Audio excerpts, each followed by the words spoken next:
Mesdames, Messieurs, merci de nous recevoir chez vous. Il est clair qu'après cette émission spéciale où nous recevons de charmantes jeunes dames, nous serons excusés certainement pour toute l'année pour les manquements à nos plateaux très masculins. J'ai le plaisir de recevoir ce qu'on pourrait appeler une ancienne craque. Évidemment, brillante élève de série scientifique. C'était écrit que Fatoumata était promise à une prépa qui prépare aux grandes écoles en France, pardon pour la répétition. Ingénieure en mathématiques financières et en informatique, elle aurait pu trader avec succès, à truster avec les valeurs en bourse, ou encore ce genre de IT à passer de start-up en start-up, à réinventer même l'intelligence artificielle. Fatoumata a choisi le confort douillet de l'entreprise, elle nous dira certainement pourquoi. Elle a travaillé dans le domaine de la modélisation mathématique et la gestion des risques de marché biométriques de produits d'assurance vie. Grande jeune fille de moins de 40 ans, on ne donne jamais l'âge des femmes par politesse. Fatoumata Ngom est aujourd'hui analyste de politique climatique et économique à l'OCDE, l'Organisation de coopération pour le développement de l'Europe. Elle nous dira aussi si elle est le prototype de ce qu'on peut appeler la fuite des cerveaux. Mais nous ne sommes pas là pour parler de chiffres et d'algorithmes. En 2018, elle publie une œuvre majeure, saluée par toute la critique, Le silence du totem. Elle nous dira si c'était une œuvre prémonitoire, puisque la trame de cet ouvrage est aujourd'hui dans l'actualité. En 2017, le président Emmanuel Macron, dans un discours mémorable à Ouagadougou, promettait que la France allait s'engager à restituer les œuvres du patrimoine africain à l'Afrique. Nous sommes très heureux de recevoir Fatoumata Sissi Ngom. Elle a quelqu'un en face. Peut-être qu'elle-même, elle ne sait pas pourquoi Miss Littérature 2024, Miss Littérature Sénégal, Sokhna Aminata Fall. Merci d'être avec nous, Sokhna Aminata, avec votre couronne et votre écharpe de Miss Littérature Sénégal. Merci d'être avec nous. C'est un honneur pour moi. Vous êtes élève en classe de première au lycée Mariama Ba, on peut le dire comme ça, et vous avez participé à ce concours de Miss Littérature et vous avez été primée Miss Littérature Sénégal 2024. Merci beaucoup. La surprise sera totale pour Fatoumata Sissi Ngom qui est avec nous. Fatoumata, merci d'être avec nous. Merci. Vous vivez en France depuis 15 ans maintenant et évidemment vous êtes là pour les vacances de fin d'année. Nous avons réussi quand même à organiser ce face-à-face, cette causerie, cette discussion pour parler de votre œuvre et surtout pour parler de votre parcours. Quelle a été votre rencontre avec la littérature? Tout d'abord, merci beaucoup pour votre invitation. Donc, c'est vraiment un plaisir d'être sur ce beau plateau, accompagné de notre Miss Littérature Sénégal. Donc, c'est vraiment un ravissement pour moi. Alors, la rencontre avec la littérature, c'est une rencontre, disons, naturelle du temps de mon enfance. Donc, toute petite, j'ai toujours aimé lire, donc écrire. Donc c'est vraiment à partir de là et vraiment à partir de la lecture. Donc j'ai lu beaucoup de livres. Je parle dans mon roman d'une petite fille à qui son père a amené un carton de livres pour lire. Donc ça c'était moi. Donc c'est comme ça que la littérature est née un peu en moi. Et puis de fil en aiguille, voilà, d'écriture de textes, de petite gamine en écriture de textes, je suis devenue écrivaine, auteur, donc qui écrit des livres, qui publie des textes. Vous êtes née à Dakar, vous avez grandi à Mboro, ça fait sens de le rappeler aussi, exactement, puisque vous travaillez aujourd'hui dans le domaine de politique climatique. Mboro aussi est au centre de ce que vous faites aujourd'hui. Mais lire est une chose, mais passer à écrivaine est une toute autre chose. Comment se fait le basculement en fait? Qu'est-ce qui vous décide un jour à prendre l'appui et dire, allez, c'est ce thème-là, en plus c'est un thème qui n'est pas si simple que ça. Est-ce que ce thème, vous le rencontrez en France ou c'est quelque chose qui aurait pu être en vous, même si vous n'avez pas été en France par exemple? Oui, alors donc je dirais que c'est deux étapes. Donc passer de la lecture à la littérature, à l'écriture, c'est quand même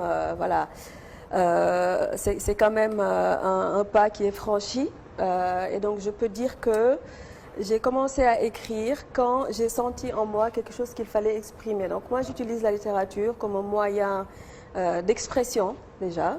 et puis aussi un moyen de contribution donc au monde. C'est vraiment comment comment je contribue au monde par rapport à partir de moi, par rapport à la personne que je suis, par rapport à mon essence véritable. Et donc j'ai eu la chance, vraiment c'est une chance, et je suis très reconnaissante des dieux de la littérature de m'avoir inspiré ce premier roman donc sur la restitution des œuvres d'art, donc sur l'art en général. Parce que l'art c'est même pas un sujet, c'est un domaine, c'est une matière qui m'a toujours intéressée. Un peu sophistiqué quand même. Exactement, ouais. Depuis toute petite, j'ai un peu une âme d'artiste, en moi. Et donc donc le sujet de mon roman est venu assez naturellement et comme par surprise aussi. Je ne m'y attendais pas. J'étais partie au musée du Quai Branly, donc c'est le musée des arts premiers qui se trouve à Paris. Donc j'étais partie visiter le musée. Et puis le sujet est apparu devant moi comme ça parce que j'étais un peu en dialogue avec les œuvres d'art qui sont exposées dans ce magnifique musée. Et donc donc c'est parti de là. En sortant du musée, j'avais le sujet de mon roman et donc il fallait l'écrire. Et je sentais qu'il y avait quelque chose qui était en train de se mettre en place. Donc une sorte de participation aussi à quelque chose qui Est-ce que c'est cette passion qui vous fait, vous l'avez, qui vous fait écrire sur ce thème, ou c'est ce thème finalement, parce qu'on le sait aujourd'hui, vous êtes passionné d'art et de musée, vous les parcourez partout. Est-ce que c'est votre œuvre qui vous fait aimer finalement les musées, les arts, ou c'est quelque chose que vous aviez en vous et qui vous a fait écrire sur ce thème? C'est quelque chose que j'avais en moi, parce que qui dit art dit vraiment, le beau, et puis deux, vraiment c'est pas restitution, mais vraiment le fait d'amener au conscient quelque chose qui est inconscient. Voilà, quelque chose qui est inconscient. Moi j'ai envie de vous challenger. Est-ce qu'à part le tableau un peu pollué de Mboro, vous aviez visité un musée, une exposition au Sénégal avant de partir? Pas du tout, non, en fait, pas du tout. J'étais jamais partie au musée, que ce soit les musées qui existaient avant au Sénégal, avant le musée des civilisations noires, j'étais jamais partie dans un musée. Et donc c'est vraiment quand je suis venue à Paris, qui est quand même une ville très culturelle et foisonnante, où j'ai eu l'opportunité d'avoir accès à la culture en tant qu'étudiante, en tant que aussi jeune cadre qui commençait sa vie professionnelle. Et donc j'allais souvent au musée, mais ma rencontre vraiment avec la littérature s'est faite au musée du Quai Branly. Mais ça ne vous fait pas bizarre? Peut-être que vous aurez pu vous dire que vous aurez été sur notre plateau à parler de politique financière, de politique économique, d'algorithmes, de nous parler d'intelligence artificielle, mais finalement vous êtes là pour votre passion pour l'art et la littérature. Est-ce que vous avez ce tiraillement-là de votre formation de base mathématicienne, brillante élève, on l'a rappelé, brillant parcours, ingénieur en mathématiques financières? Est-ce que vous avez ce tiraillement-là de ce que vous êtes professionnellement et cette passion dévorante qui vous accompagne au quotidien? C'est une question intéressante que je me suis posée moi-même, de qu'est-ce que je vais faire avec ces casquettes multiples, comme on dit. Je me suis posé beaucoup la question, est-ce que, qui je suis, qu'est-ce que je suis, est-ce que je fais juste de la science, parce que j'étais quand même scientifique, je suis toujours scientifique, c'est quelque chose que je revendique aussi. Et je suis aussi littéraire, artistique, etc. Et puis la réponse, à un moment, m'est venue aussi naturellement qu'il n'y a pas de séparation. Il faut être un individu total, en fait. Donc c'est ça la totalité de l'individu. On n'est pas juste écrivaine, juste analyste de politique, juste ça, juste une femme, etc. On est quand même beaucoup de choses. Et je pense que l'objectif, en tout cas, c'est mon cheminement individuel, personnel. C'est comment vraiment arriver à mettre en place tout ce puzzle-là, que tout se forme, de sorte à pouvoir habiter pleinement ce qui on est. Donc venir ici et parler de littérature, c'est quelque chose de très naturel et ça m'amuse un peu. Évidemment, j'ai vu des critiques peut-être élogieuses. Quelqu'un a osé même, c'est la nouvelle Fatou Diom du Sénégal. C'est quelque chose qu'on porte ou plutôt ça vous passe dessus? Parce qu'on le rappelle quand même, l'œuvre publiée en 2018 a été saluée magnifiquement par la critique et c'est une œuvre qui reste dans le débat public, dans l'actualité, puisqu'il traite de cette question du patrimoine africain volé, spolié, exilé, exfiltré. Est-ce que vous-même, vous avez soldé cette histoire-là en vous? Vous en avez fait l'inventaire ou pas? Alors, je l'ai soldé, disons, à 90%. Parce que le seul fait d'écrire le livre était une très grande achievement, comme on dit en anglais, une très grande réalisation, je pense. Et puis le fait que le parti pris que j'ai pris quand même en écrivant le roman est très très différent et très très aussi sociologique par rapport à tout le débat qu'on a aujourd'hui. Donc moi, quand j'ai écouté le discours du président Macron à Ouagadougou, j'étais vraiment très très contente, très très fière aussi parce que j'étais un peu dans le secret du livre à paraître. Et bon, je me suis dit waouh, c'est quelque chose quand même qui arrive.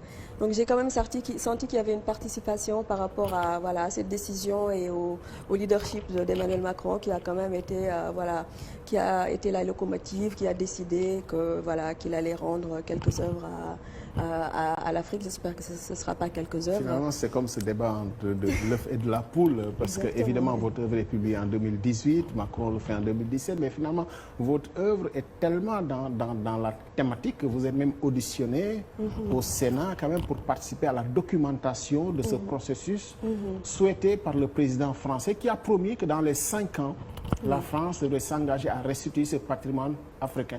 C'est vous qui avez chuchoté à l'oreille du président Macron ou du tout, non. Vous avez pas du été tout. Je pense que c'est l'un des... sur la thématique?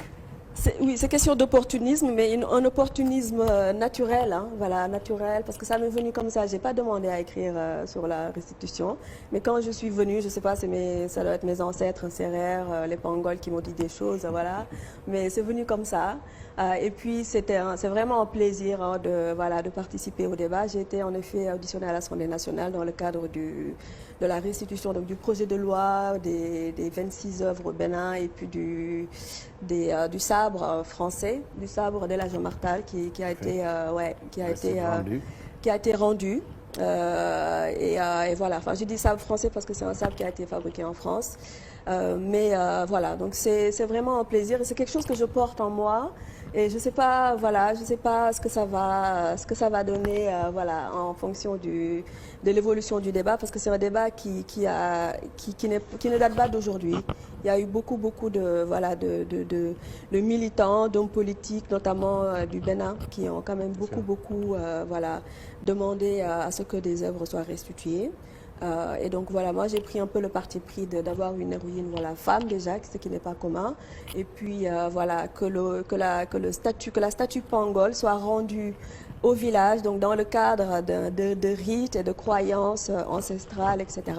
Et pas à un musée où on perpétue un peu l'enfermement des œuvres d'art, comme c'est le cas dans les musées en Occident. Mais comment on solde cette histoire sans être dans, disons, l'idéologie, de faire d'abord l'inventaire, de faire le procès du colonialisme ou de la colonisation, d'être peut-être dans le ressentiment? Est-ce qu'il faut s'arrêter d'abord pour solder cette affaire, réparer pour passer à autre chose? Parce que le débat, quand même, il est très clivant entre ceux qui demandent qu'on fasse d'abord l'inventaire avant même de la restitution. Comment avancer, comment évoluer dans ce débat? Quel est votre point de vue, vous, sur ce débat? Alors, moi, j'ai un point de vue un peu, progressiste. En fait, donc, quand j'ai écrit le roman,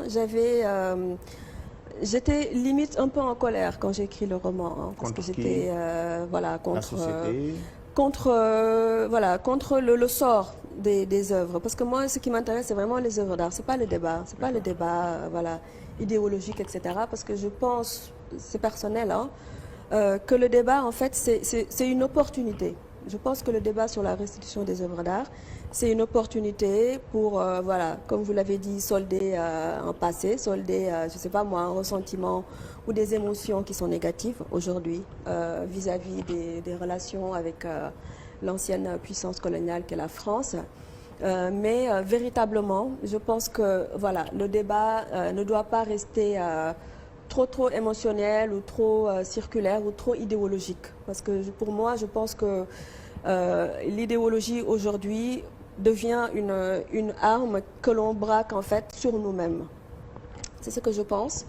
Même si, voilà, c'est très très difficile de faire fi un peu d'un passé qui est douloureux, mais il faut savoir guérir des blessures du passé, de ce qu'on appelle des blessures ou des traumas, ou de certaines formes de pensée qui sont collectives, et voilà, on pense que on a besoin d'œuvres d'art pour pouvoir guérir, se relever, etc.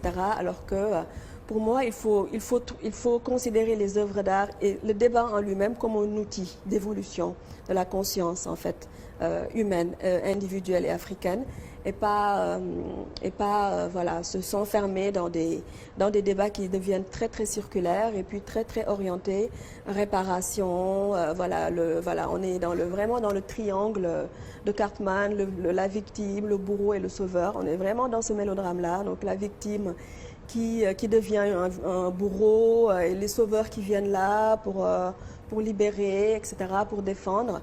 Donc voilà, donc je pense qu'il faut, oui, en parler, solder le passé, mais voilà, faut pas en rester, il faut aussi vivre, il faut pas oublier de vivre, parce que il y a la vie collective, il y a aussi la vie individuelle. Il faut pas, voilà, se rentrer dans des débats qui peut-être ne sont pas, ne valent pas certaines quantités d'énergie qu'on y met. Parce que on ne peut pas déconnecter ce débat-là, justement, du procès, de la colonisation, de l'esclavage. Et même dernièrement, on l'a vu au Sénégal, célébrer aussi les 80 ans du massacre de Thiaroye, avec un changement de paradigme quand même. Je pense que la France reconnaisse enfin que c'est un massacre. Peut-être que, allez, c'est un nouveau chapitre qui s'ouvre. C'est dans ce sens-là que peut-être certains, ou beaucoup, pensent quand même qu'il faut, à un moment donné, au-delà de la reconnaissance, passer à l'étape de la réparation, le procès du colonisateur, clairement. Est-ce qu'on peut faire l'économie à un moment donné de ce principe de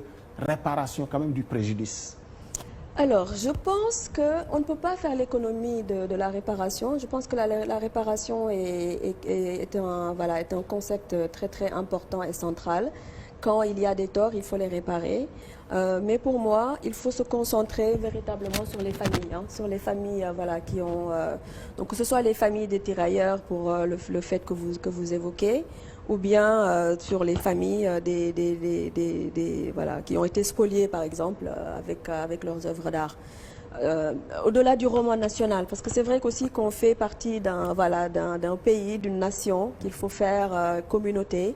Mais je pense qu'il faut vraiment, en tout cas, se focaliser d'abord sur les familles des victimes, parce qu'on porte aussi des mémoires, en fait, il continue c'est transgénérationnel, en fait.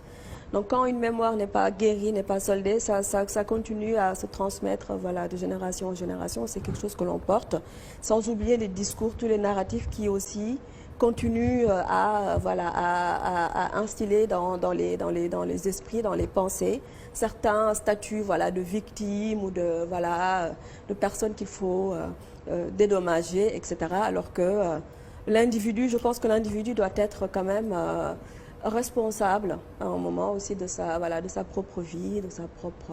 et voilà, se guérir du passé. Pour moi, le mot-clé, vraiment, c'est guérison. Il faut guérir. Le happy end de votre œuvre, quand même, c'est que les œuvres restituées, les Pangols, retrouvent leur milieu naturel, où ils se sentent mieux que dans un musée, même dans un confort lustré. Et à part de ce moment-là, parce que vous disiez que votre parti pris, c'était le sort des œuvres. Il y a eu ce débat-là aussi pour dire que si ces œuvres-là n'avaient pas été préservées en Occident, ils auraient été perdus.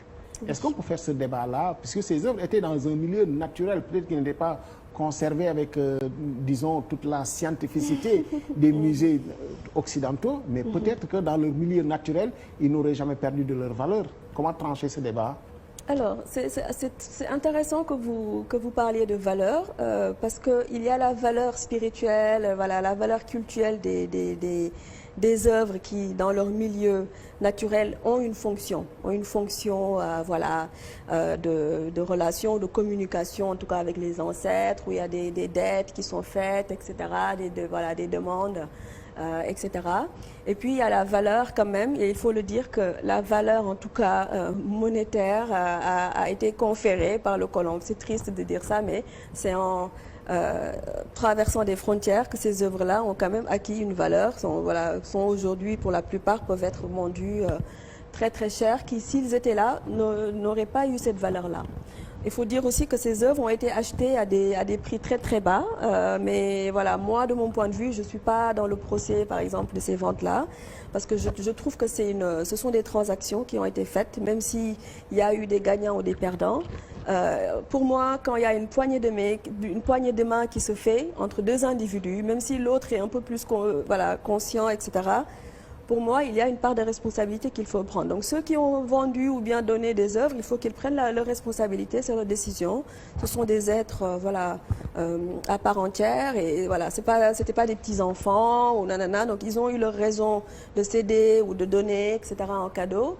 Mais voilà, donc je pense qu'il faut prendre quand même une certaine responsabilité africaine et c'est un débat très très malaisant quand on veut en parler. C'est voilà, pourquoi est-ce qu'on dit que ah non, c'est pas juste, les œuvres ont été acquises à des vils prix, mais non, en fait, pour moi, si quelque chose a été vendu, bah tant pis quoi, c'est ce qu'on appelle narembaï, voilà, même nos enfants le font avec les plus jeunes, enfin, pour moi, c'est pas un problème. Et voilà, donc je pense que le parti que j'ai pris de rendre la statue à son milieu, c'était aussi pour fermer une boucle. Sur le plan spirituel aussi, parce que ces peuples-là, voilà, ils portaient beaucoup d'attention et d'énergie aussi de pouvoir. Ils donnaient beaucoup de pouvoir à ces statues-là. Et voilà, je pense que voilà, c'était une sorte de fermer la boucle ou bien payer une dette, en tout cas, due à la déportation des objets, voilà.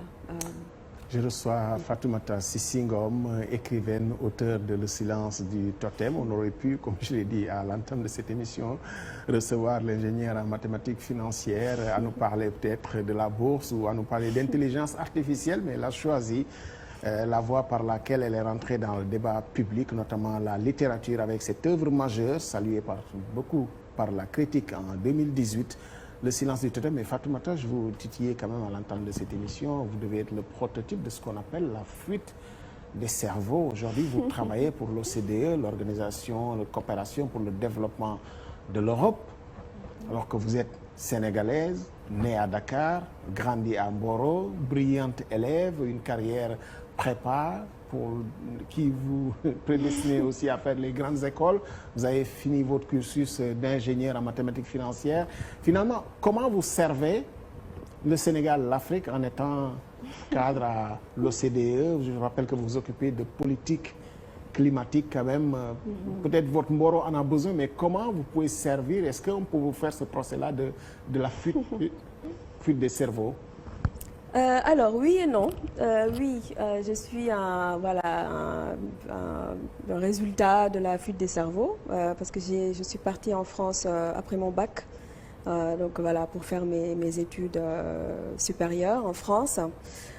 Et donc voilà, mais c'était très très naturel et c'est pour moi en fait c'est parce que je suis née dans une époque où en tout cas les politiques d'éducation exportaient, et c'est toujours le cas aujourd'hui, exporter de façon systématique les élèves qui ont des bourses ou bien qui ont de bonnes notes, etc. Vous ne vous sentez pas avoir été choisi par votre parcours, pour ne pas dire immigration choisie de quelqu'un Non, d'autre pour moi évoqué. c'était vraiment naturel. Donc j'ai fait mon bac et puis quand même je savais dès le bas âge. On faisait encore de très bonnes études d'ingénieur à Polytechnique, notamment à l'école Polytechnique, quand même, qui formait de très bons ingénieurs. Mon père a fait Polytechnique, oui, mais c'était avant ça. C'était avant. Bon, c'est toujours une excellente école, hein, admirable école.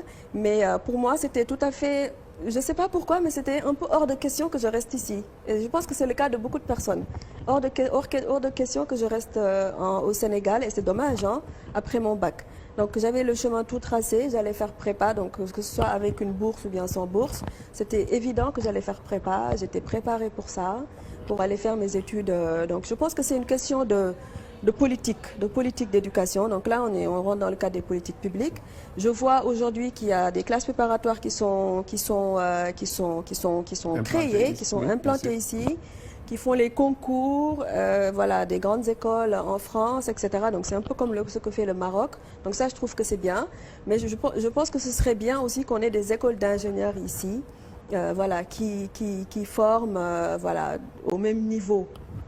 Voilà, que les grandes écoles d'ingénieurs, c'est pas le niveau, c'est pas la connaissance qui manque.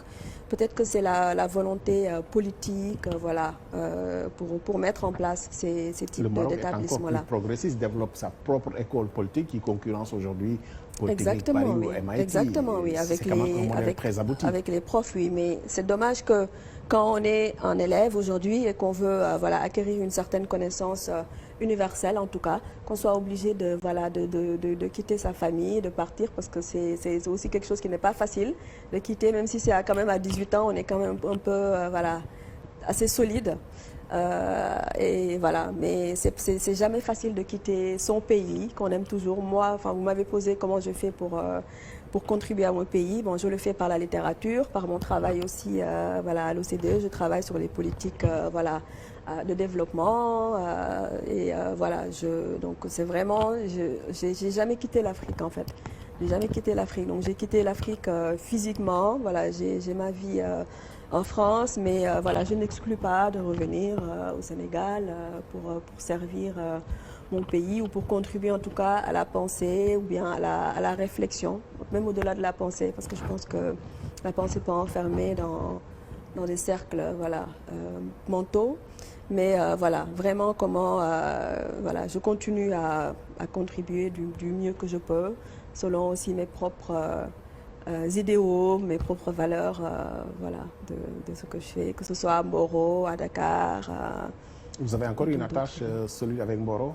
Oui, j'ai une attache très très solide, voilà, parce que c'est quand même la ville où j'ai grandi depuis 3 ans.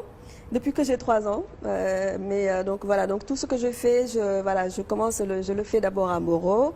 Voilà, parce que c'est là-bas où j'ai grandi, j'ai tous mes, voilà, je connais très très bien la ville, et puis c'est une ville un peu que je dis une ville métaphore, qui est une ville très intéressante, donc minière, côtière et puis agricole.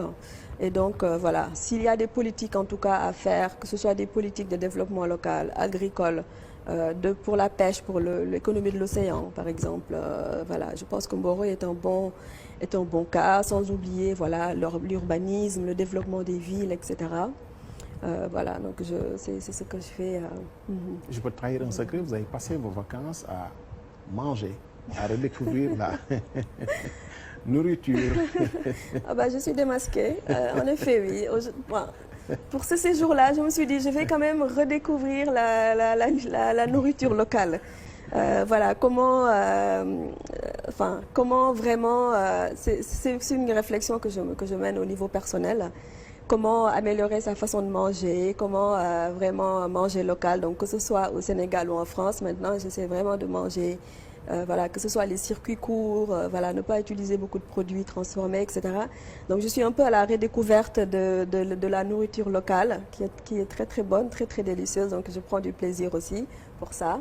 Et voilà, donc une nouvelle façon de manger, ça touche aussi à la santé parce qu'il y a quand même beaucoup de maladies voilà, cardiovasculaires ou le diabète, etc. Donc voilà, donc ça aussi, c'est voilà, que ce soit de l'agriculture, voilà, la nourriture, que ce soit la viande, etc. Comment voilà, manger de façon équilibrée, la nourriture locale, voilà, tout en prenant du plaisir aussi. Évidemment, on n'est pas dans une émission de confession ou de confidence, on ne fait pas pleurer ici, mais évidemment, chacun a ses blessures de jeunesse, de vie d'adulte, des blessures de la vie causées parfois par la société. Est-ce que la littérature permet quand même de guérir, de soigner ces blessures causées par la société ou par les trajectoires individuelles? On a évacué Sissi, nous avons évacué le totem, on en arrive maintenant à cette thérapie par la littérature? Oui. Alors, c'est une question très très intéressante et vraiment, je pense, centrale pour qui veut aujourd'hui devenir, en tout cas, c'est pas redevenir, mais devenir la personne que l'on est vraiment aujourd'hui, avec tout ce que ça, être africain, ce que ça veut dire, etc., par rapport au passé colonial, l'esclavage, donc tous les traumas là, que l'on traîne, nous tous nous avons ça dans nos ADN. Et donc moi, vraiment, la problématique de la guérison, que ce soit la guérison des blessures, collectifs, les traumas, etc., c'est vraiment quelque chose qui me tient vraiment à cœur. Et de plus en plus, voilà, je suis persuadée qu'on ne peut pas construire une société inclusive où voilà, les femmes voilà, ont toute leur place, etc., sans guérir les blessures. Donc, tout à l'heure, je parlais voilà, des réparations, etc., mais je me pose aussi la question, quand la France ou un autre pays fait des déclarations ou écrit des lettres aujourd'hui, dire oui, on va réparer ou bien on va, je ne sais pas moi, donner de la compensation financière ou bien on reconnaît quelque chose. Est-ce qu'à la fin de la journée, est-ce que ça change quelque chose en nous ou pas? Quand on va aller se coucher chez soi, est-ce que ça change quelque chose dans notre bien-être individuel ou pas? Donc pour moi, c'est non, parce que ce n'est pas des discours d'Emmanuel Macron ou de qui que ce soit qui peut influencer en tout cas mon bien-être ou bien ma relation au monde, en fait. Parce que c'est aussi question voilà, de récupérer son pouvoir personnel qui a été perdu ou qu'on a donné. Souvent, on donne, voilà, qu'on a donné voilà, à des croyances ou bien voilà, à des discours, etc. C'est vraiment comment se libérer voilà, de certaines blessures collectives et aussi individuelles. Hein. Voilà, parce qu'on a tous un cheminement aussi individuel. Mais le risque est de s'engager dans un procès de la société finalement et qui mène à l'impasse. Comment guérir de ces blessures-là sans pour autant faire le procès de la société? Oui, alors pour moi... ou alors, si vous pensez qu'il faut faire le procès de la société aussi, vous le dites. Alors, c'est pas vraiment un procès, mais c'est plus un diagnostic. Pour moi, c'est un diagnostic.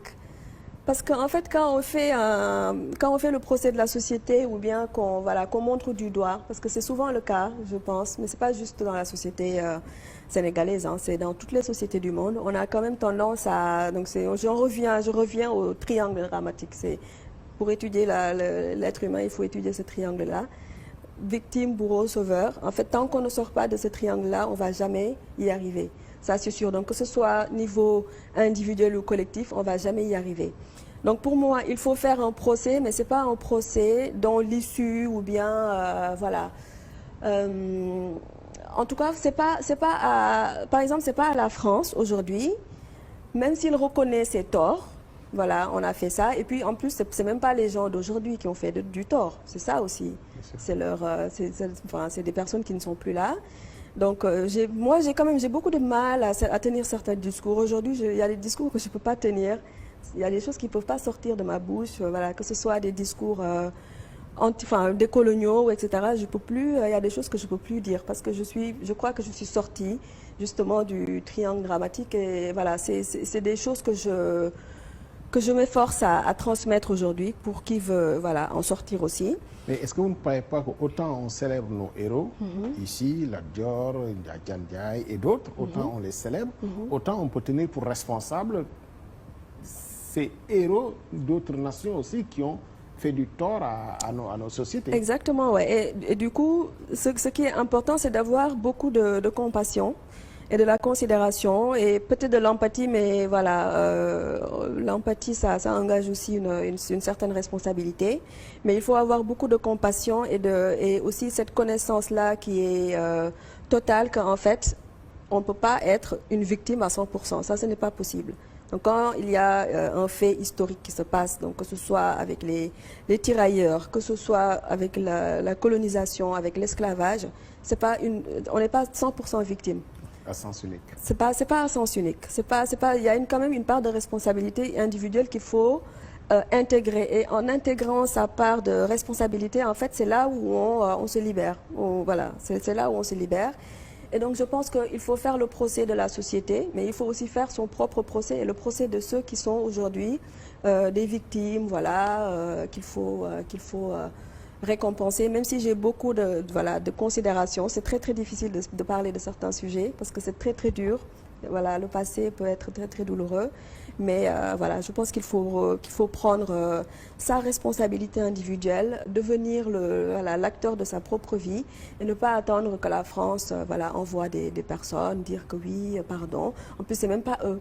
C'est pas eux qui ont fait ça, c'est pas Emmanuel Macron qui a, ou bien le ministre des Affaires étrangères, c'est pas eux. Donc même eux aussi, il faut qu'ils sortent aussi de leur statut de sauveur ou de voilà. Ils incarnent, oui, c'est ouais, c'est des modèles, mais c'est pas le problème n'est pas là. Il n'y a aucune déclaration qui peut guérir quelqu'un d'une blessure en fait pour moi, en tout cas. Aucune déclaration, aucune compensation financière, aucun monument ne peut guérir une personne qui est blessée. Et une société qui est blessée. Ça, pour moi, il faut faire face en fait à l'histoire et le regarder comme un outil. C'est juste un outil. C'est pas qui nous sommes. Moi, je ne suis pas une colonisée. Je ne me considère pas comme minoritaire ou bien là où je suis en France, je me considère pas comme ça. Mais j'ai beaucoup de respect et de considération pour ces personnes-là qui ont intégré dans leur pensée, dans leur système de pensée que c'est des personnes qui sont minoritaires ou bien qui doivent créer des espaces sûrs pour être je pense pas comme ça. Vous n'avez pas peur qu'on fasse le procès d'avoir un peu trop blanchi non plus dans sa façon de penser? Non. Peut-être même un parti pris pour la France, non. Allez, on va le dire. Ah non, pas du tout, non. Je ne suis pas du tout dans ça. Je suis pas du tout blanchie, je suis restée la personne que j'étais parce qu'en fait, quand on est africain, on n'a pas cette... normalement, moi, c'est quand je suis partie en France que j'ai commencé à avoir certaines idées en fait de oui, la colonisation, etc. Quand on est ici, en tout cas, j'ai pas grandi dans un environnement où je me suis sentie un produit du passé, etc. Et pourtant, il semble utile quand même de connaître son histoire. Il faut connaître son histoire en fait pour connaître qui on est. C'est là où nos sociétés ont péché, peut-être de ne pas raconter, de ne pas exactement, faire apprendre exactement, notre oui, histoire. exactement. Il faut connaître l'histoire pour connaître qui on est. Et donc là, ça rejoint beaucoup la pensée. Parce que cette histoire de la France, vous l'avez appris certainement sous le prisme aussi d'une autre vision. Peut-être ça déforme peut-être un peu. Ça déforme beaucoup, oui. Ça déforme. Donc je pense que l'histoire aujourd'hui doit être racontée. Selon notre propre prisme, selon donc la voix des Africains. Donc je recommande vraiment de redécouvrir la pensée de certains penseurs comme Cheikh Anta Diop quand même, qui je pense qu'il doit être étudié donc dans nos universités, dans les écoles pour que les élèves, les étudiants aient une autre vision de l'histoire et une autre vision d'eux-mêmes parce que des individus comme Cheikh Anta Diop, j'ai beaucoup d'affinités intellectuelles avec lui sans être dans le fanatisme, hein, parce il a quand même écrit des livres, c'était il y a longtemps. Peut-être qu'il y a des choses qu'il faut réactualiser, ou même s'en séparer peut-être.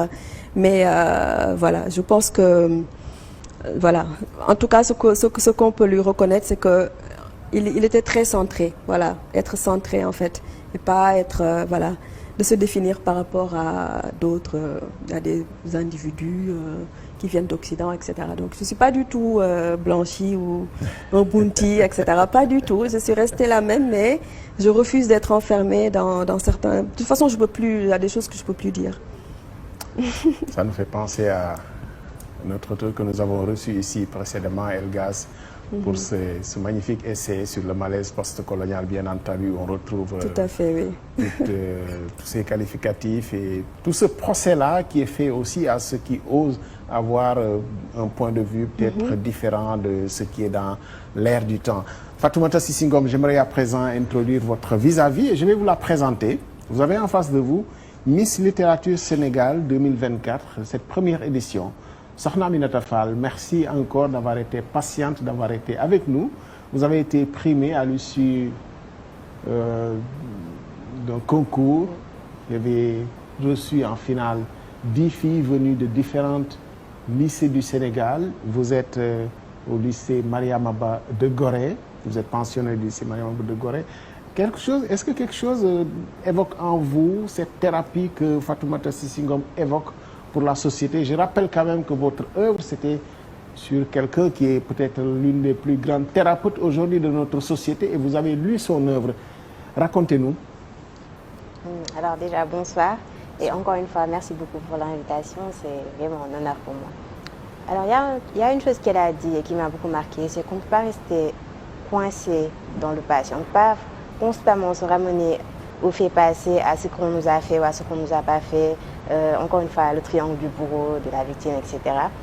Donc, il faut en sortir. Certes, il est bien de se remémorer ce qui s'était passé, mais ça ne fait pas tout. Donc, ça, c'est vraiment un truc avec lequel je suis parfaitement d'accord. Après, oui, lors de la compétition, on devait présenter l'œuvre de Fatimata Diallo, Rouge Silence. C'est un livre extrêmement poignant. Ah, c'est un livre qui m'a beaucoup marqué. Fatimata Diallo. D'accord, Rouge Silence. Oui. D'accord. Pourquoi cette œuvre vous a marqué? Par les thèmes abordés, par la manière d'écrire, par tous les personnages. C'était extraordinaire. Elle a quelque chose de Fatima Diallo dans son récit tout à l'heure des blessures de la société qui est à soigner ou pas? Oui, un peu. Elle aussi, elle dénonce les choses assez contemporaines, comme la place de la femme dans la société. C'est beaucoup énoncé dans son œuvre. D'accord. Et sur l'œuvre de Fatima Diallo, quelle est particulièrement, disons, les solutions, parce qu'il ne s'agit pas de constater, mais quelles sont les voies de sortie, en fait, pour ces blessures de la société qu'elle explore? Alors, à la fin du livre, on voit une Yandé qui a décidé d'utiliser ses connaissances africaines, etc., pour un peu soulager les personnes qui ont souffert. Comme lorsqu'elle a rencontré Claudie, elles ont pas vraiment parlé, mais elles ont discuté, mais dans un autre monde, dans le monde de l'esprit, si on peut dire ça comme ça. Donc, oui, elle utilise des techniques ancestrales et elle est beaucoup restée ancrée dans l'Afrique, bien qu'elle vive en France. Évidemment, je ne vous présente pas Fatimata Diallo, auteur de Rouge Silence, qui était marraine de cette édition Miss Littérature au Sénégal. Évidemment, je ne vous la présente pas, vous la connaissez, vous l'avez lu, mais j'aimerais confronter votre lecture de Rouge Silence avec quand même celle qui a le mieux lu Rouge Silence. Qu'est-ce que vous retenez de... Qu'est-ce que cela peut symboliser pour vous, cette œuvre de Fatima Diallo, si vous l'avez lu? Oui, je l'ai lu à sa sortie et j'ai eu le plaisir d'assister au lancement du livre à Paris, au Salon du Livre, donc c'était il y a 2 ans. Je pense même que vous étiez là. J'étais aussi. Oui, vous étiez là aussi. Et c'est un livre vraiment que je qualifierais de sociologique et d'initiatique. Et comme l'a si bien dit notre Miss Littérature, Sokhna Aminata, c'est vraiment un livre qui dépeint les blessures donc des individus, donc des personnages. On voit vraiment que c'est des personnages qui sont écorchés vifs, et je pense que ça c'est un des talents de Fatimata Diallo. J'ai du mal à l'appeler Fatimata parce que je l'appelle Tokora. En tout couleur, ça veut dire on partage le même prénom. Elle est Diallo et tu es Ngom. Hein? Exactement, donc, oui. Poulard et Serer. C'est ma cousine, oui. Exactement aussi. Et voilà, donc elle a vraiment ce talent-là, et je la remercie vraiment pour avoir écrit ce livre-là, parce que c'est un livre qui est très à la fois très vulnérable, parce qu'elle a quand même osé parler de certaines choses dans notre société. Et puis elle est allée à la racine du mal. Hein. Elle n'a pas juste fait le procès de la société, mais dès le début, en fait, on voit que elle écrit comme écrirait une guérisseuse, en fait. Hein. Elle est partie des blessures, des personnages, donc que ce soit les sévices, des sévices sexuels, qu'un enfant a subi, et tout ce que ça a tout ce que ça a généré en lui d'impossibilité de se connecter à ses émotions, ou même de son incapacité à aimer ses filles ou sa femme. Et puis tout ce qui est aussi relation homme-femme, les inégalités homme-femme, etc. Et aussi la résilience, en fait, finalement. Donc comme l'a dit Sokhna, Yandé est une femme très résiliente, et par la force des choses et par la force de sa volonté, elle est parvenue à non seulement se guérir elle-même, mais à aussi guérir. Donc que ce soit d'une guérison physique, par la chair, hein, en touchant le corps de son mari, en prenant soin de lui, en faisant des massages, etc. Mais aussi une guérison spirituelle. qu'elle a transmis à ses filles. Voilà, donc je pense que c'est un roman qu'il faudrait vraiment beaucoup lire davantage parce que ça va à la racine du mal. C'est bien de mettre en prison les violeurs ou bien, je sais pas moi, les tueurs, etc. Mais quand on se rend compte que ces violeurs-là, ou ces tueurs, même des tueurs, hein, en fait, c'était des enfants qui ont été maltraités ou bien qui n'ont pas reçu l'amour de leurs parents, qui ont beaucoup souffert. On ne peut pas être un adulte stable, que ce soit mentalement ou bien bienveillant, qui sait aimer quand on a eu une enfance. Et ça, c'est l'histoire de tout le monde. C'est l'histoire de tout le monde. Notre enfance nous détermine. C'est l'enfance qui détermine l'individu. Donc le fait que Fatimata, vraiment, qu'elle est partie vraiment à la racine du mal, vraiment aussi montre que c'est très très important de sortir du triangle de Cartman, comme je l'ai dit, victime, bourreau, sauveur, parce qu'en fait l'individu se balade entre les sommets du triangle, on devient victime, après on devient bourreau, et après on peut devenir sauveur, on a besoin de sauveurs qui viennent nous sauver, etc.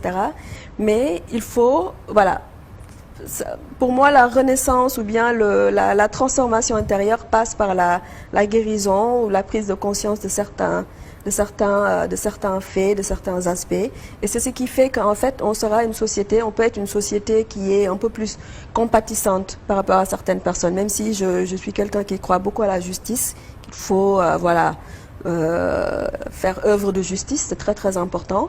Mais aussi, à l'intérieur de nous-mêmes, dans nos émotions, etc., il faut c'est presque mathématique. Hein. Mais si on renvoie la faute à la société, évidemment, le risque, c'est de trouver presque des circonstances atténuante entre guillemets à ces bourreaux, ces violeurs, ces tueurs. Exactement, oui, exactement. Donc ça c'est le risque, mais en fait c'est pas ça que je voulais dire. Pour moi, le fait de prendre conscience de certaines choses, de certaines responsabilités, en fait ça permet que ça ne se reproduise plus en fait. Donc parce qu'il y a quelque chose qui s'est passé, c'est le même discours pour la colonisation ou bien le vol d'œuvres d'art, etc. C'est comment faire pour que ça ne se reproduise plus. Parce que quelque chose est déjà arrivé, on ne peut pas changer le passé.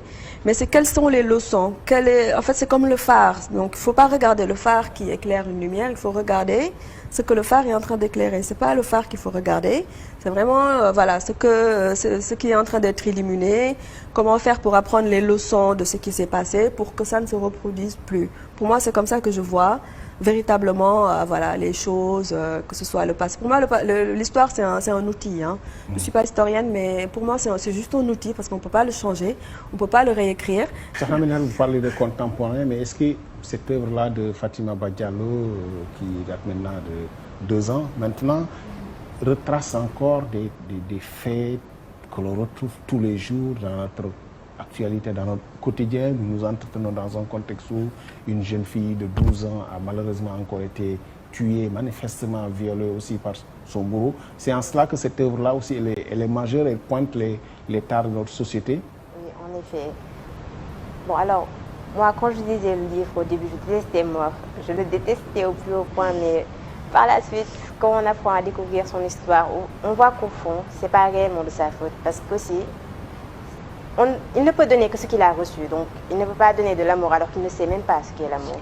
Donc c'est assez normal. Parfois on voit une personne qui a commis tel ou tel acte, on le juge, mais on ne voit pas les choix qu'il a fait, on ne voit pas ce qui l'a conduit à faire cela, parce qu'il y a toujours un fil conducteur. Quelle est la vie d'après le Sacre Miss Littérature? Vous avez votre très belle couronne, vous avez votre écharpe, encore en vacances. Quelle est la vie de Miss Littérature Sénégal? Je rappelle quand même que ça va aboutir à une compétition internationale avec d'autres pays africains. Alors, je ne m'attendais pas à ce que le concours ouvre autant de portes. Déjà, je me trouve là en train de parler. Nous sommes très honorés de vous accueillir. Oui. Et je rencontre de grandes personnes, de grandes personnalités, des auteurs comme vous, par exemple. Bien sûr, oui. Et c'est un immense plaisir, vraiment. J'espère vraiment que je vais représenter comme il se doit le Sénégal. Nous n'allons pas trop parler de Fatimata Bah Diallo parce qu'elle a cette manie de s'incruster dans mes émissions littéraires. Je me rappelle encore de cette incursion qu'elle a faite alors que j'étais avec Mbougar et Elgas, que je salue au passage. Je suis sûr que si ce n'est trop à parler d'elle, elle va débarquer, je ne sais pas trop comment on va gérer ça. Qu'est-ce qu'on peut dire encore sur l'auteur quand même, Fatima Bah Diallo? Elle a une œuvre majeure, hein, c'est son deuxième roman et certainement quelque chose encore dans le circuit. Ça aussi, ça fait partie de la valorisation de la femme, de l'écriture féminine qui prend quand même racine au Sénégal avec même un salon du livre féminin. Fatima Bah Diallo manifestement porte quand même cette écriture féminine aujourd'hui. Exactement, donc je pense que vraiment c'est une écrivaine majeure, talentueuse, et elle a ce fait-là quand même qui est très très rare, d'avoir beaucoup de compassion en elle en fait. Voilà, elle écrit avec beaucoup de compassion et dans une perspective de guérison, en disséquant les maux de la société, voilà, en illuminant ce qui n'est pas vu, ce qui n'est pas souvent vu. Voilà, donc je pense que on a beaucoup de chance d'avoir Fatimata Diallo. Je pense qu'elle va cacher son visage quand elle va nous écouter, mais oui, on a beaucoup de chance de l'avoir. J'aime beaucoup la lire parce que elle porte aussi l'inconscient en fait, l'inconscient des femmes, voilà. Et je pense que c'est des choses là qu'il nous faut le plus, donc de vraiment parler des femmes, de savoir s'entourer des femmes, parce que nous avons nos blessures qui sont différentes, notre condition de féminine que l'on partage nous tous. Et donc voilà, avoir une œuvre comme Le Rouge Silence, dont le titre est vraiment très très évocateur, parce que en tant que femme aujourd'hui, on est quand même pris par le silence, hein, pris par la gorge. Et au début de son roman, elle a un poème magnifique où elle parle de nœuds à la gorge, de sang, etc. Enfin, c'est vraiment ça. C'est comment aussi inspirer les femmes, les jeunes femmes talentueuses comme Sokhna, à sortir de leur silence. Donc que ce soit le silence par l'écriture ou même par la voix, c'est des choses qui commencent à se faire de plus en plus, à vraiment parler par la voix, à s'exprimer. Voilà, donc je pense qu'avoir des ambassadrices comme ça, moi je l'appelle la fée de la littérature, c'est pas pour rien. Mais voilà, je voudrais vraiment la remercier. Et puis, voilà, je sais que Sokhna aussi est du même avis que moi. On le sait aussi, hein, elle a ce parti pris contre l'invisibilisation, comme elle l'appelle, l'invisibilisation des femmes dans l'espace public. Et certainement, ce sera la trame d'un prochain ouvrage, en tout cas, dont elle gratifiera le public. Fatima Bah Diallo, nous te saluons et voilà. C'était pas prévu, mais je pense qu'on peut rester quand même sur cet hommage. Elle le mérite, elle fait des très très belles choses. Elle porte aussi cette littérature féminine aujourd'hui. Exactement. Sokhna Aminata, sur l'auteur Fatima Bah Diallo, que vous avez lu, évidemment, qui vous vaut d'être distinguée. Oui. Alors, c'est une femme exceptionnelle. Je l'ai rencontrée, elle était venue à notre école avant ça, mais elle est extraordinaire, elle est ouverte. Elle te pousse à lire et à écrire. Donc, même une personne qui n'aimait pas la littérature, à partir du moment où tu apprends un peu à la connaître, forcément, tu vas te dire « Waouh, la littérature, c'est extraordinaire. » Et en effet, c'est extraordinaire. Allez, on peut remettre une couche pour la faire pleurer quand même.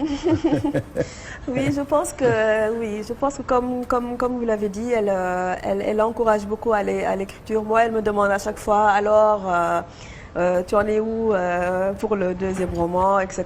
Donc, elle pousse vraiment, et puis elle a une oreille très très attentive, voilà. Donc, je pense que voilà, encore une fois, nous avons beaucoup de chance de l'avoir. Et puis, le fait qu'elle porte comme ça la littérature sénégalaise, qu'elle soit la marraine, donc je pense qu'elle n'a pas été choisie au hasard, qu'elle soit la marraine. Et j'ai vu qu'elle s'est beaucoup donnée, qu'elle encourage beaucoup les jeunes filles. Voilà, donc je pense que ça va permettre de créer aussi un système féminin. Je l'ai vue aussi active au très beau salon du livre féminin aussi que j'ai vu récemment. Voilà, donc Fatimata Diallo. Vous avez quelque chose en préparation, Fatoumata Cissé Ngom, après Le Silence du Totem, qui a fait du chemin, 2018-2024, 6 ans quand même. 6 ans, oui, ça passe vite. Hein. Oui, j'ai des écrits en préparation, oui. Mais bon, comme j'écris du tout, mais le domaine des femmes m'intéresse beaucoup. Je suis très, voilà, la condition des femmes m'intéresse beaucoup. Et votre domaine de tous les jours, vous n'avez pas prévu d'écrire sur le développement durable, changement climatique? Bien sûr, oui. Mais ça, c'est des essais. Ça va être des essais, finalement. Mais oui, il faut aussi trouver le temps parce que j'ai une vie assez très remplie aussi, okay. Ouais, de mer. Mais bon, je suis pas pressée. Je pense que c'est ça ma force un peu. Je suis pas pressée. Parce que sinon j'écris toute la vie toutes les personnes que l'on rencontre sont des personnages. En fait, peuvent être des personnages. Vous êtes encore jeune, vous n'avez pas 40 ans, comme je l'ai dit. Allez, on va faire la totale sur Fatima Bah Diallo. Je pense que je ne peux pas ne pas accueillir celle qui lui vaut quand même d'avoir été marraine de ce magnifique concours Miss Littérature. J'ai un grand plaisir à recevoir celle qui connaît certainement le mieux, celle dont nous avons parlé et qu'on aurait aimé encore passer du temps à reparler de Fatima. Diallo Ba ou Ba Diallo. Ça marche dans les deux sens, mais pour toi, ce n'est que Salamata Ousmane Diallo et pas autre chose. Salamata Ousmane Diallo, initiatrice et coordonnatrice du concours Miss Littérature. Évidemment, avoir choisi Fatima Bah Diallo comme marraine, ça faisait sens pour toi dans ce concours? Effectivement, Abdoulaye, merci beaucoup pour cette invitation. Vous me permettrez d'abord donc de saluer ma Miss, Sokhna Aminata Fall, celle avec qui je suis venue ici, mais aussi de saluer Fatoumata Sissi Ngom, celle que j'ai toujours rencontrée sur les réseaux sociaux. C'est la première fois qu'on se voit. C'est un honneur pour moi de partager avec vous ce plateau. Alors donc, pour revenir à la question Fatimata, pourquoi le choix porté sur Fatimata? Alors donc, retenez bien que c'est pas du tout un choix qui est fortuit. Dans la mesure où donc moi la première des choses que je regardais, j'ai essayé de voir avant de faire d'elle comme la marraine, ce sont d'abord ses qualités, parce que pour moi Fatimata, elle a vraiment toutes les valeurs humaines qu'un être humain devrait vraiment englober ou bien porter en elle, et Fatimata vraiment elle a toutes ces belles choses là. Et au-delà de ça aussi, étant également une éducatrice, enseignante, vous le savez aussi bien que moi, donc professeur au lycée Jean Mermoz, professeur de français. Alors donc le choix qu'on a porté sur Fatimata, c'était également une manière pour nous de montrer à cette jeunesse-là féminine, comme les Sokhna Aminata Fall, leur dire que donc parfois les enfants ont tendance à croire que tous les écrivains sont morts, alors que tel n'est pas le cas. Alors donc il faut savoir qu'il y a des gens comme Fatimata Diallo Ba, comme Fatoumata Sissi Ngom qui sont là, qui ont écrit des œuvres.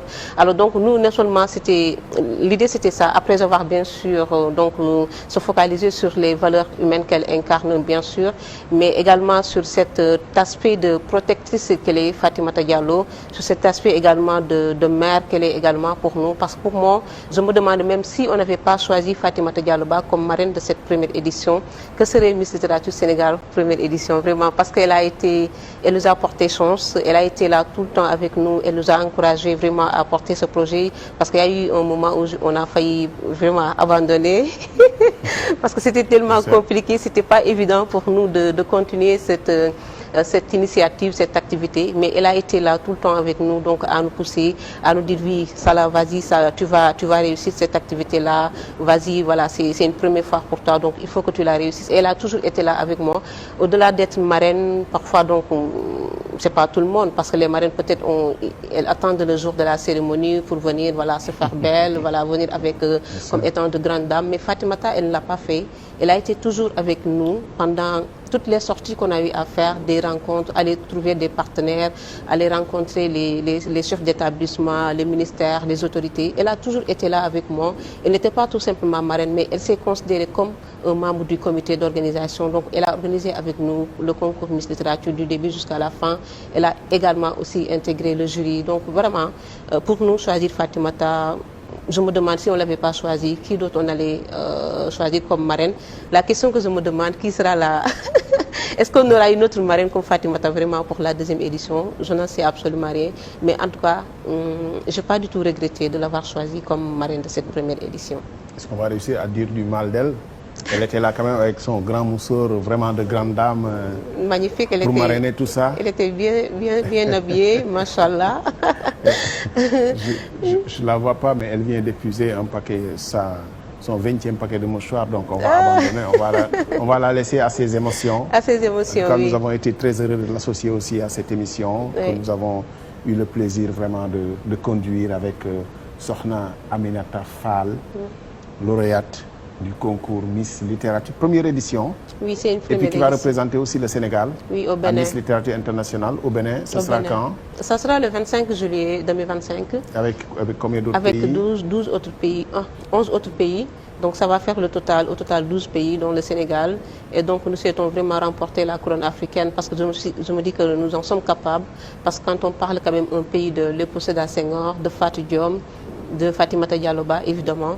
Donc je pense qu'on a vraiment tous les potentiels possibles pour pouvoir encore remporter cette couronne africaine devant quiconque. Et je pense que donc notre candidate, elle sera bien encadrée par Tata André Maridiane, qui est la présidente du jury, avec donc Mohamed Sow Baudelaire, Ndiémé, Astou Thioub, notre cancer, donc, et Salou Ciss, président du Sénat. Et peut-être aussi, pourquoi pas, ne pas trouver d'autres gens qui pourraient aussi l'accompagner dans l'encadrement, la formation pour la préparer à peut-être vraiment faire face aux autres pays africains avec qui on aura à la finale d'Afrique pour remporter la couronne. C'est vraiment notre objectif de revenir avec la couronne. C'est pas parce que c'est la première fois qu'on participe, oui, une première fois, mais il faut tout faire donc pour revenir avec la couronne africaine.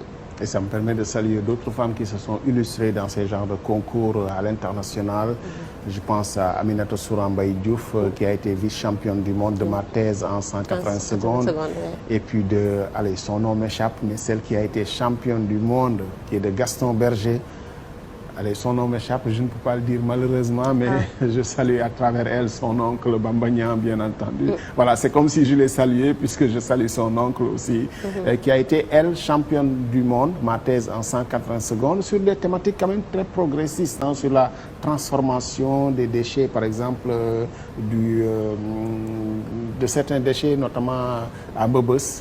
Et c'est en cela aussi qu'il faut accompagner la recherche. Je salue évidemment Astou Thioub, que vous avez mentionné tout à l'heure, qui est aussi initiatrice de ce magnifique concours lecture à haute voix qui s'est déroulé samedi dernier, qui était une magnifique cérémonie aussi de promotion de la littérature, de production de sens.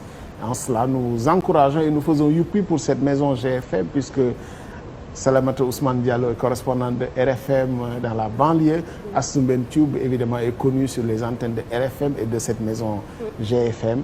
Fatoumata Sissingom, nous avons été très heureux aussi de t'accueillir. Je sais que tu es à la fin de ces vacances et que tu retournes en France. 15 ans déjà, bon... 20 ans même, hein. Ça 20 passe ans, vite, hein. Ça ne me tu l'as réjouit évoqué tout à l'heure qu'il n'est pas exclu quand même le retour, mais ça se prépare bien entendu. On peut servir de toute façon, on peut servir le pays partout où on est. Partout où on va, évidemment. Là, avec la mondialisation, avec le digital, tout ça, on peut faire beaucoup de choses aussi. Finalement, la littérature, pas que pour soigner la société, mais la littérature, on la trouve partout, même dans les politiques publiques, dans la politique, dans énormément de choses. Que la littérature, finalement, elle est assez transversale et elle permet quand même de transcender beaucoup de Exactement, oui. Je pense que oui, exactement. La littérature permet de transcender et aussi permet de voir ce qui ne fonctionne pas dans la société en écoutant certaines voix qui ne sont pas toujours écoutées ou entendues. Donc voilà, donc que ce soit des jeunes ou bien des femmes qui ont des conditions qui sont spéciales. Donc voilà, je lance vraiment une invitation aux autorités, aux autorités, aux décideurs de lire certaines œuvres pour pouvoir en fait un peu sentir le pouls de la société. Et c'est ce qui aussi peut permettre de définir des politiques publiques ou bien des lois, de faire des propositions de loi ou des projets de loi qui sont basés sur certains faits qui sont racontés à travers la littérature. Voilà, donc c'est aussi une des fonctions de la littérature d'être une sorte de miroir de la société aussi. Merci d'avoir répondu à notre invitation. Merci beaucoup en tout cas, c'est un plaisir d'avoir fait cette émission. Je vous remercie beaucoup pour l'invitation et je repartirai en France avec le souvenir de ce magnifique plateau avec la jeune Miss littérature, Méraphy Salamata, qui a vraiment fait beaucoup de choses. Et c'est vrai que je la voyais dans les réseaux sociaux, elle était, je me suis dit, mais waouh, quelle logistique, etc.